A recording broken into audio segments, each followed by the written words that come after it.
Indian premier লিগের এবারের আসরের আগে মেগা নিলামে নাম দিয়েও অবিকৃত ছিলেন মুস্তাফিজুর রহমান। আসরের প্রায় শেষ দিকে এসে ফিজকে দলে নিয়েছে দিল্লি ক্যাপিটালস। তবে এই মুহূর্তে সংযুক্ত আরব আমিরাতের বিপক্ষে 2 ম্যাচের টি-20 সিরিজ খেলতে দেশটিতে গিয়েছেন মুস্তাফিজ। আইপিএল খেলার জন্য বিসিবির কাছে এনওসি চেয়েছিলেন এই টাইগার পেসার। এ বিষয়ে সবুজ সংকেত দিয়েছে বিসিবি। আরব আমিরাতের বিপক্ষে বাংলাদেশের ম্যাচ দুটি 17 ও 19 মে। এরপর 27 মে থেকে শুরু হচ্ছে বাংলাদেশ পাকিস্তান 5 ম্যাচের টি-20 সিরিজ, যেটি শেষ হবে 5 জুন। আর আইপিএল পুনরায় মাঠে গড়াবে 17 মে।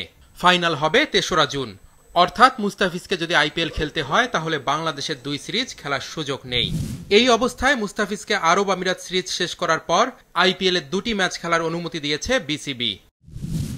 মুস্তাফিজের দল দিল্লি ক্যাপিটালসের ম্যাচ 18 মে গুজরাট টাইটান্স, 21 মে মুম্বাই ইন্ডিয়ান্স আর 24 মে পাঞ্জাব কিংসের বিপক্ষে। সেরা 4-এ থাকতে পারলে কোয়ালিফায়ার ও এলিমিনেটর ম্যাচ খেলবে দলটি। তবে আপাতত 21 ও 24 মের ম্যাচ দুটি খেলতে পারবেন দ্য ফিজ। সব মশার বিরুদ্ধে সুরক্ষা দিতে এলো বসুন্ধরা এক্সট্রিম অ্যারোসল, মশার বিরুদ্ধে এক্সট্রিম সুরক্ষা।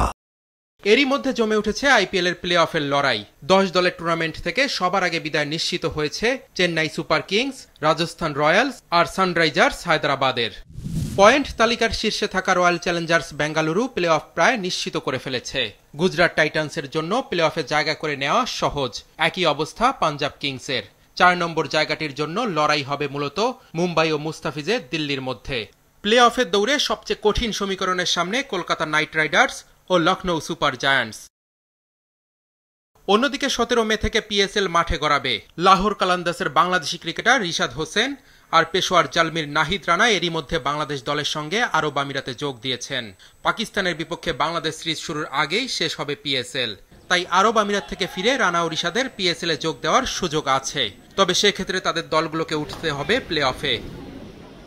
তবে নাহিদ রানা ও রিশাদ হোসেন আর খেলতে না পারলেও লাহোর কালান্দার্সে দেখা যাবে বাংলাদেশের সাকিব আল হাসানকে, যিনি আন্তর্জাতিক টি-20 থেকে অবসর নেয় বাংলাদেশ দলে নেই। তাকে এরই মধ্যে অনাপত্তিপত্র দিয়েছে বিসিবি।